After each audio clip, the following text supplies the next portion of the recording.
नमस्कार, मैं हूं देवांशु। आप देख रहे हैं न्यूज़ फाउंडेशन। इस वक्त चिराग पासवान हमारे साथ बात करने के लिए हैं। चिराग जी, लड़िएगा उपचुनाव या नहीं लड़िएगा? भाई ये फैसला हर बार की तरह हाँ। बिहार संसदीय बोर्ड ही लेगा हम्म। कि किन किन सीटों पर, 3 सीटों पर उपचुनाव होने हैं। 2 की अधिसूचना आ चुकी है और इसमें से कौन सी सीट पर हम लोग लड़ेंगे, कौन प्रत्याशी होंगे, नहीं होंगे, ये पूरी तरीके से हर बार की तरह ये जिम्मेदारी बिहार संसदीय बोर्ड के पास ही है।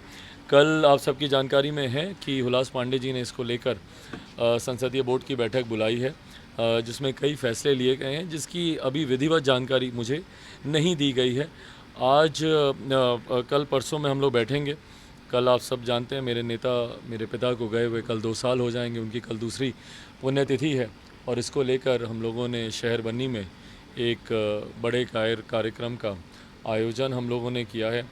ये वादा मैंने किया था कि उनकी प्रतिमा बिहार के हर एक ज़िले में लगाऊंगा। इसकी शुरुआत हम लोगों ने उनके कर्मभूमि हाजीपुर से हम लोगों ने की थी, जब उनकी जयंती दिवस पर वहाँ पर आदमकद प्रतिमा लगी थी। कल हम लोग शहर बन्नी में लगा रहे हैं। मैं चाहता था कि राज्य सरकार भी मेरे नेता के सम्मान में, और इसलिए नहीं कि वो मेरे पिता हैं, बल्कि 50 साल से ज़्यादा भाई उन्होंने सक्रिय राजनीति में उनका योगदान रहा। जेपी के साथ छात्र आंदोलन से लेकर समाजवाद के प्रमुख चेहरों में से वो रहे। सामाजिक न्याय की लड़ाई निरंतर में लड़ते रहे। कौन सा ऐसा विभाग रहा जहाँ पे उन्होंने गरीब, शोषित, वंचितों के लिए उन्होंने कार्य नहीं किया हो।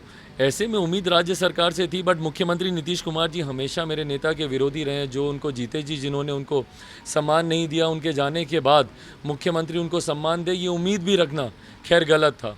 तो ऐसे में राज्य सरकार के द्वारा जब कोई कार्यक्रम या कोई निर्णय नहीं लिया गया, तो ये फैसला पार्टी के नेताओं, कार्यकर्ताओं ने किया कि हम लोग हर ज़िले में उनकी प्रतिमा लगाएंगे। तो उसी क्रम में कल हम लोग शहर बन्नी में हमारे गाँव में लगाने जा रहे हैं। 17 अक्टूबर को राष्ट्रीय कार्यकारिणी की भी बैठक है। नेशनल एग्जीक्यूटिव में भी ये निर्णय लिया जाएगा कि ना सिर्फ बिहार के हर एक ज़िले में, बल्कि देश के हर एक प्रदेश में आने वाले दिनों में हम लोग हमारे नेता आदरणीय रामविलास पासवान जी की आदमकद प्रतिमा देश के हर एक प्रदेश में हम लोग लगाने जा रहे हैं। तो इसको लेकर कल तक थोड़ी सी व्यस्तता है, पर कल एक बार ये वाला कार्यक्रम हो जाता है। उसके बाद मुझे लगता है परसों उपचुनाव को लेकर जो सवाल आपने किया था, उसको लेकर हम लोग औपचारिक घोषणा करेंगे। आखिर साहब, आपकी पार्टी की पार्लियामेंट्री बोर्ड चाहती है कि चुनाव लड़े, फैसला आपको लेना है आखिरी।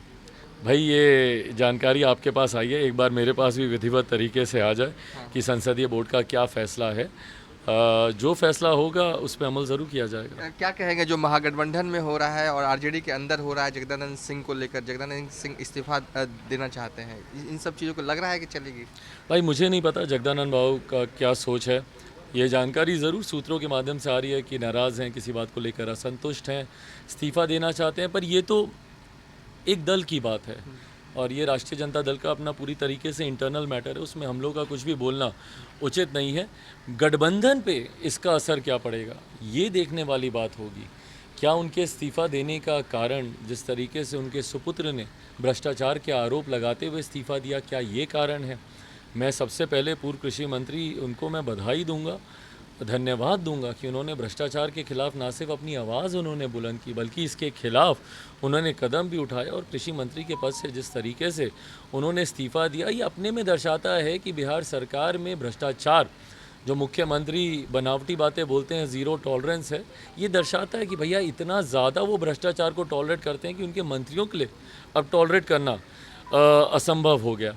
तो ये दरार क्या गठबंधन के भीतर ये विषय उस दरार को और ज़्यादा बढ़ाएगा? जिस तरीके से कृषि मंत्री जी का या इससे पहले भी रह कर जो गठबंधन में विरोधाभास देखने को मिलता है, ये आने वाले समय में यकीनन भाई देवांशु और बढ़ेगा ही बढ़ेगा। मैंने पहले भी इस बात को कहा था कि मध्यवर्ती चुनाव आते आते तक या लोकसभा चुनाव आते आते तक राष्ट्रीय जनता दल और जनता दल यूनाइटेड एक दूसरे से अलग हो जाएंगे। संभव नहीं है इन दोनों का साथ मिलकर चुनाव लड़ना। इन दोनों के खिलाफ ही, ये दोनों एक दूसरे के खिलाफ ही चुनाव लड़कर, 19 में भी ये लोग एक दूसरे के खिलाफ लोकसभा का चुनाव लड़े थे, 20 में भी एक दूसरे के खिलाफ ही लड़े थे।